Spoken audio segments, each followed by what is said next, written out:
What's up, guys? It's Joseph the Realtor, and this house behind me is gutted, it's framed, and it's roughed.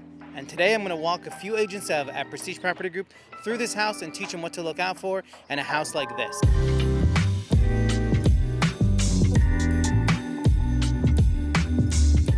All right, guys, so I'm in front of this house. A builder friend of mine, Joe Russo, very kind of him to let me in, bring some of the agents from Prestige Property Group and do a training here so they can learn and walk their clients through a property like this. This house is actually under an attorney review, almost under contract. It's off market. I was able to bring buyers in and kind of sell them on the fact that they can slightly customize a house like this versus being in bidding wars with other properties. So I'm gonna walk the agents through this we're going to talk about rough inspections, we're going to talk about the entire process, and hopefully you guys as first-time buyers or people who are flipping or building your dream house will learn a little bit from this video. Please make sure you like and subscribe, and please leave comments. Let me know your thoughts, even if they're negative. I don't care. Just comment and let me know your thoughts. And as always, I appreciate you guys watching. Let's start the training. Who has sold a gut renovation new construction? Anybody? So you guys are realtors, and this is not on the market. But I've seen many times where a home like this is on the market and the realtor starts marketing it because the seller wants to sell it, the flipper wants to sell it before he's done, obviously because he wants his money freed up. So this was an off-market deal. The builder was kind of building it for himself. He showed it to me and I'm like, I have a client for this all day. And we got it under contract for $825 and in this current condition, which is very hard to do because a lot of first-time buyers or regular people won't have the eye to see what this looks like as a finished product. Would you guys buy this right now as it sits and trust the builder to complete it? Say you bought this house as a flip, you're a flipper, MACD, and what are the stages from start to finish? Close on the property. Close on the property. Then if it is a flip, the idea, the plans, what you want to do. Okay, so plans, that's definitely the third step, but there's a step in the middle. Demo it, exactly.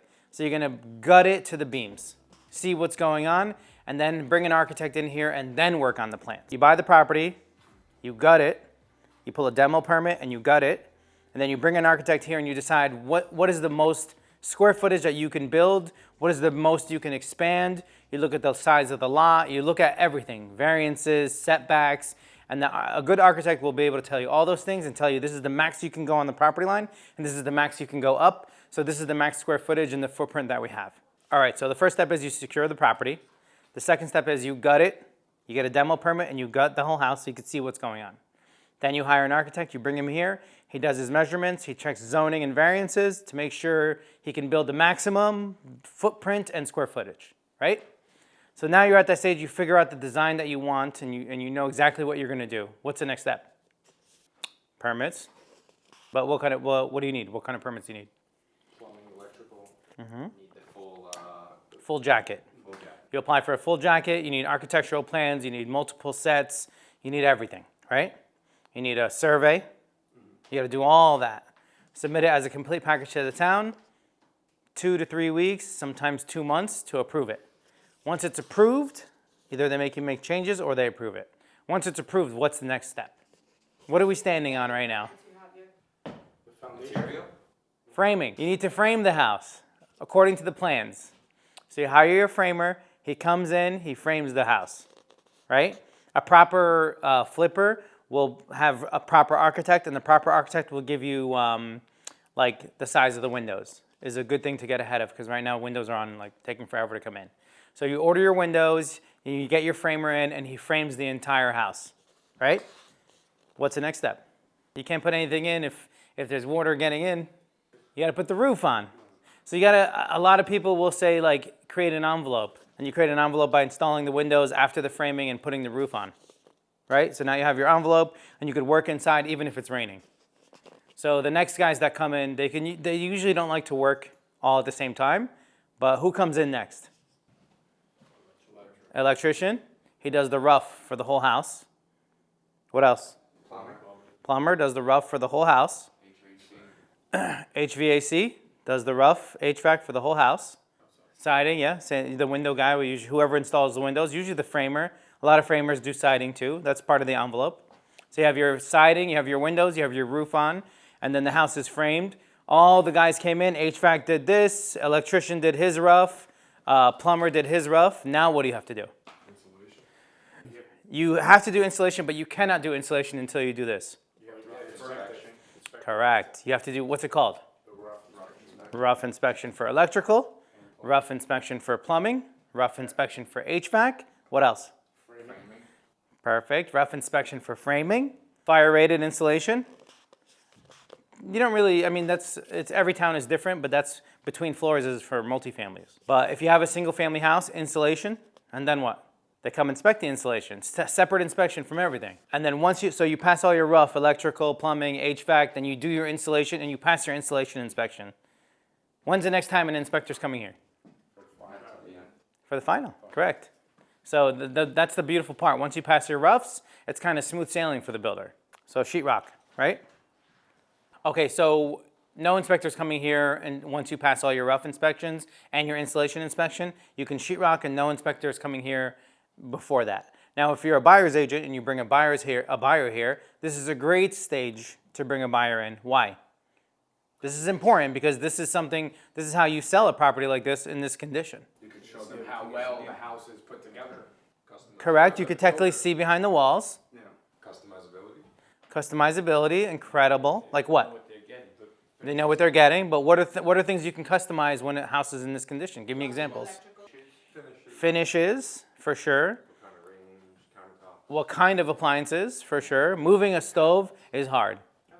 Okay. Also, like things like camera systems, sound systems.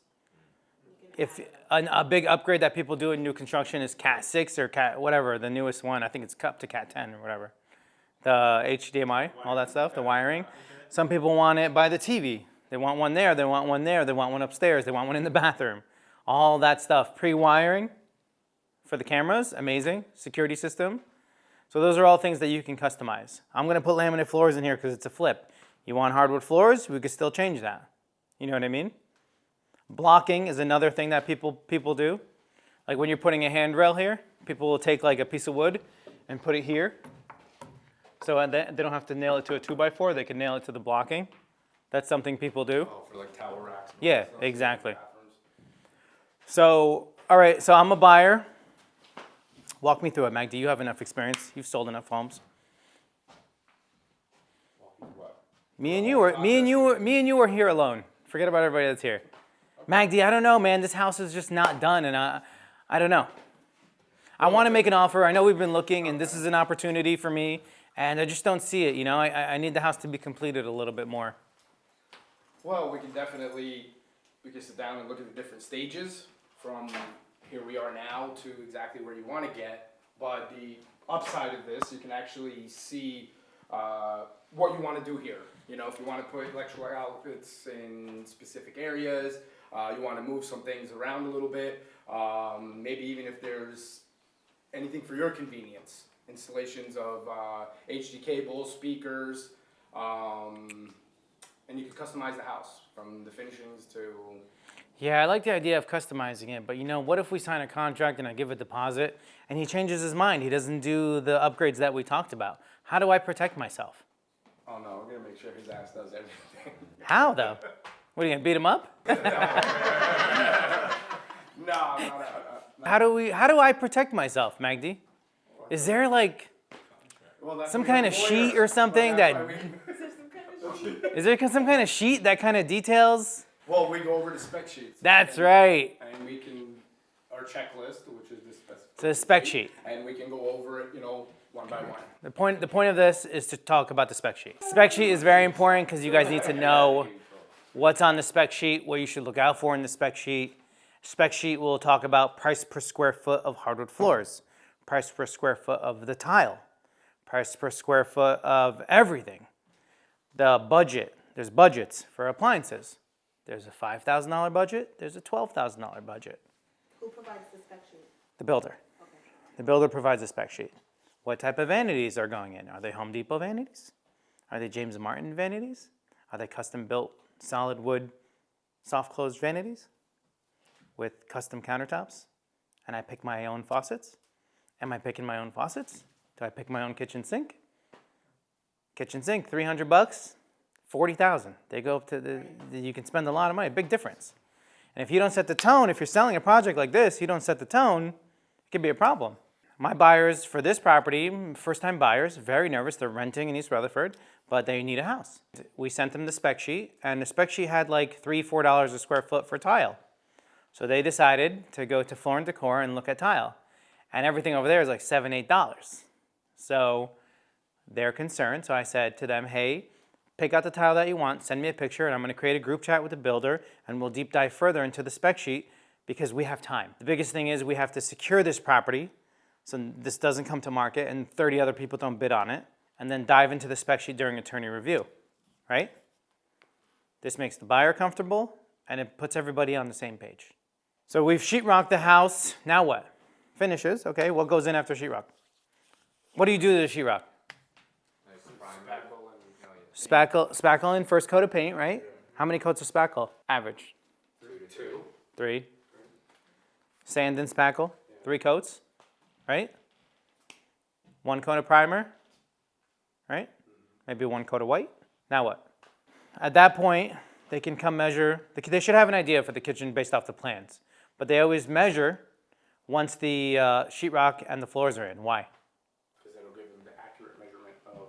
Why? What makes it so accurate? Sheetrock is 1/2 inch. Yeah. Hardwood floors, 1 inch, 2 inch, depends on the hardwood floor that you put, right? I one time ordered a kitchen because I was eager, and I put it in. They measured off the plywood floor, so all my countertops were like too high, actually, not too low, too high, because they put it in after the hardwood floor. Something to notate. So the hardwood floors are in, the spackle and paint is done, your cabinets go in, right? You start to finish up the house. What goes in next? Doors and trim. Yeah. Doors and trim. Now what? Lights, yeah, finishes. What else? Fixtures usually go last because you don't want to paint them. But what else? We're missing a big one. Bathrooms. Setup for the bathrooms, vanities, tiling, all that stuff. Grout. Those are key things that you need to know because I'm telling you, you guys have a buyer who's buying a house like this for $825. Might not seem like a lot of money. To them, it's a lot of money. They're going to be here all the time asking for updates. This isn't a brand new construction. This is a gut renovation. Right. All right? So let's go in the basement and talk about that. Talk about the difference between a gut renovation job versus a brand new construction. To me, say I bring a buyer to a property like this and we're together and I walk down here, I'm going to tell them, hey guys, this is I don't know, what's the opposite of red flag? White flag? Green flag. This is a green flag for me because it shows me that the builder knows what he's doing and he's not cutting corners. He's only cutting concrete.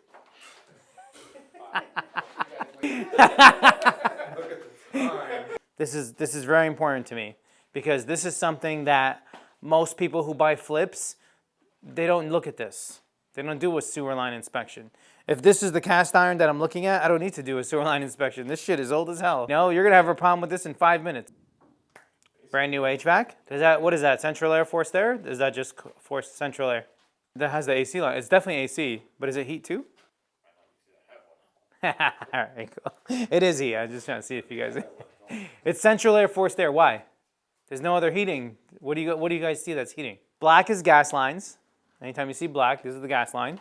So there's the gas line running from the unit. There's another gas line right here. That's the gas meter. It leads to outside. So that gas meter will feed the hot water heater. It'll feed the central air forced air unit. What else do you guys notice about this basement? One big window? Why? I only see one It's an egress window. egress window, yeah. Yeah. What makes it egress? Crawl out of it. You can crawl out of it as a full-size adult. Yeah. Right? You can open up that window and get out of here. What kind of foundation is this? Cinder block, okay. Okay, so cinder block foundation, is that good? Is it bad? Good?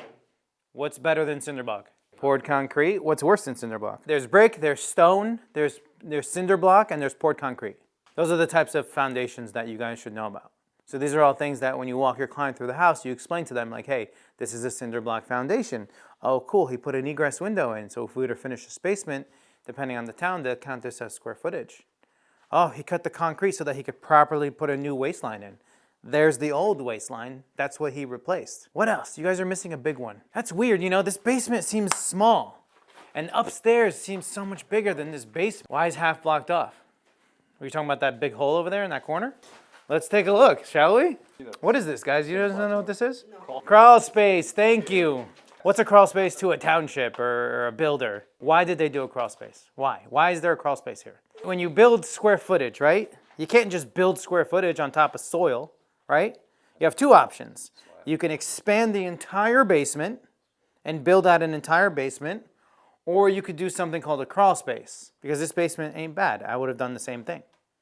So you could do a crawl space, which gives you all the square footage. It looks like, I would say this is about 1,000 square feet. So now you have 1,000 square feet on the first floor and 1,000 square feet on the second floor. This crawl space is to support the square footage that he added. It's very important that you guys know that. There's a beam that supports the new square footage, totally different than this beam. Support beam right there, you guys see it? That supports the square footage of the original house. So now the weight of the new house, the support beam goes this way. So you're looking at crawl space, you're looking at support beams, you're looking at plumbing stack. What else are you guys looking at? You're looking for water, you're looking to see if there's a French drain, if there's a sump pump. You're looking at the panel, the electrical panel. What's another thing flippers don't like to do? Upgrade the electrical service. That's 100 amps. They put a brand new house and they keep it 100 amps because it's like 3,500 plus to update the electrical panel to 200 amp service. It's a pain in the ass to get it. It's like 4 months to get a meter stack. So you're looking at the electrical, you're looking at the plumbing, making sure there's no old cast iron. You're looking at everything. If a crack is horizontal, is it worse than if a crack is vertical? Horizontal cracking is one of the worst crackings. You can see why. Why is horizontal? Vertical cracks happen all the time. Settlement cracks, it's not a big deal. It could cave in, yeah. What are you looking at when you're looking at a horizontal crack? You're looking at the size, the thickness of the actual crack, right? Oh, yeah. What are you looking at when the crack is vertical? Say you have a buyer, it's an old crack, it's been there forever. What's some advice you can give to a buyer? They want to buy the house, it's a good deal, it's brand new, and this is something that's been there for 20 years. What can you tell your buyer that'll make them comfortable? No, listen, I always tell my buyers, right? Say you have a crack, take a ruler and put it as close to the crack. See the crack goes like this? Put it on the crack, draw a line, and watch to see if that crack moves. Keep your eye on that crack. All right, let's go upstairs. What do you guys think? Is it a good sized room? Those are some big windows, that's what I think. Great sized windows. That's the beauty of doing the project right. You choose the size of the windows. Size of windows is everything. It lets in natural light. HVAC plan, everything's done correctly. This is a vaulted ceiling. See how much more planning goes into a vaulted ceiling? Yeah. Because you have to place it so that it's sheetrocked. What does this look like to you? A bathroom. Master bath, okay. Stand-up shower. Double sink vanity. Double sink vanity, why? Because you see the two connections. Toilet. That's where the Why is it raised? For tile. Perfect. What else? What are some things you see in a high price point, like a $2 million plus, versus a house in this price point when it comes to framing? Say you have a high-end buyer, and he wants to buy a new construction, $2.5 million. What are some things that makes a house more grand? heated floors. Heated floors, great upgrade. Love that. The door for the toilet? Explain. What about the door? What about the doors for the whole house? Barn doors are cool, but what else? Go bigger, think bigger. How wide is this? Oh, yes. How wide is this door? 30 inches, right? How high is this door? 80. 6 feet. 6 foot? Yeah, 6 foot. Is it 7? With the fro, I'm 6.5. All right, so 6.5. What's a nice upgrade size? 8. 8-foot doors. I had a client building a house, and the hallways were, instead of 3-foot hallways, 4.5 foot wide. Nice. Instead of 6.5, they were 8-foot doors. Pocket doors, 8-foot doors, and they were solid wood. Yeah. And they picked the design on the door. Those little things, the trim, the quality of the doors, the size of the doors, the height of the doors, the width of the hallways, those are all things that make a house way more grand. Yeah. What can you do to help with sound in an upgrade house, a higher upgrade house? Interior walls, are they insulated? No. Typically, no. So you can insulate interior wall. You can insulate with Roxol. You could do all exterior walls in Roxol. You could do the ceiling of the attic in spray foam. There are a lot of upgrades you could do to a home. Thank you guys for watching. If you're a fan of the channel, make sure you like and subscribe and stay tuned for the next video.